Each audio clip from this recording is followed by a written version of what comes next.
PSG Fan TV, bonsoir à tous, bonsoir à toi Yann. Bonsoir Byron. C'était la 34e journée, le Paris Saint-Germain s'est imposé à l'extérieur face à l'Estac. Je vais te poser une question sur le Titi qui a débuté, Zahir Emery, comment l'as-tu trouvé ce soir? Zahir Emery m'a fait plaisir moi ce soir, il a été dans tous les bons coups.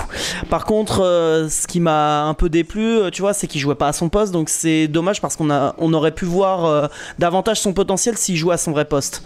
Donc c'est un peu mis à la place de quel joueur par exemple? Moi je te dis, je te l'aurais mis par exemple à la place d'un Ruiz ou d'un Vitinha, même si les deux ont été bons ce soir, tu vois, je l'aurais mis au moins dans le cœur du jeu. Il doit être dans le cœur du jeu, Warren Zahir Emery. D'accord, donc Ruiz a fait un bon match, il a été récompensé également par un très beau but. Comment l'as-tu trouvé? Tu peux en dire un peu plus que ce que tu as dit déjà? Bah Ruiz pour le coup, ouais, bon match de Fabian Ruiz, tu vois, et c'est là où j'ai un peu de regret parce que tu vois, toute la saison, il nous a pas habitués à des prestations comme à ce soir.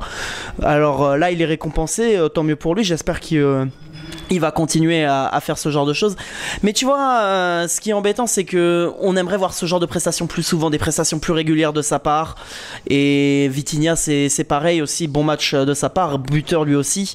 Et pareil, sur beaucoup de matchs dans la saison, il a été assez irrégulier, voire très décevant même parfois. Pour toi, le meilleur Parisien ce soir, c'est qui? Le meilleur Parisien ce soir, je vais dire Mbappé, tu vois. Même s'il est un peu opportuniste sur son but, ça se voit qu'il voulait en mettre un peu plus, mais enfin voilà. En tout cas, ce soir, on fait une bonne prestation globalement, mais en ce moment, il y a l'actualité du PSG très marquée. T'as pu le remarquer avec ce qui s'est passé à la Factory il y a quelques jours. Donc on est vraiment en crise. Moi je te le dis, j'ai pas peur de le dire, on est en crise. Et t'as un message à faire passer visiblement. Ouais, j'ai un message à faire passer par rapport à ça, par rapport à la direction du club qui se fout de nous depuis plusieurs saisons. En fait, ce qui se passe, c'est la goutte de trop. C'est-à-dire que tu vois, c'est une accumulation de plein de choses, c'est une accumulation de saison après saison de mauvaises décisions, de mauvaises choses qui ont abouti à ce résultat. Et pour moi, on est arrivé à un point où on pourra plus faire machine arrière.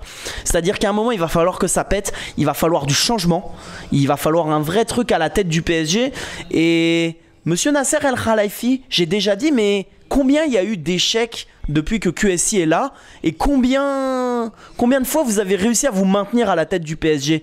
Donc non, vraiment, faut se poser les bonnes questions parce que... Quand tu parles d'échecs, qu'est-ce que tu peux être plus spécifique? Des éliminations en Ligue des Champions, des prestations honteuses. Tu vois, par exemple, face à Lorient la dernière fois, le 3-1, des recrutements bizarres, pour pas dire douteux. Et sur le dernier mercato, tu parles? Sur les derniers mercatos. Sur le dernier mercato, pas forcément le dernier mercato. Sur les derniers mercatos, à peu près, il n'y a pas eu beaucoup de recrues qui ont été très percutantes sur les dernières années.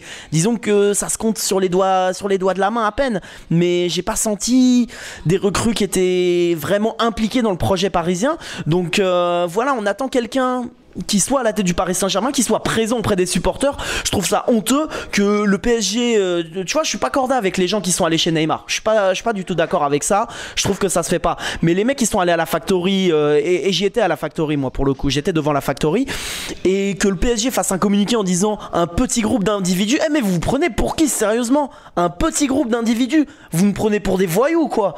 Donc voilà, on aimerait quelqu'un qui soit impliqué auprès des supporters, qui soit impliqué auprès du recrutement dans le projet sportif, et pas juste quelqu'un qui est là pour se faire des bifetons et pour vendre des maillots. Voilà. Merci à toi. Bonne soirée.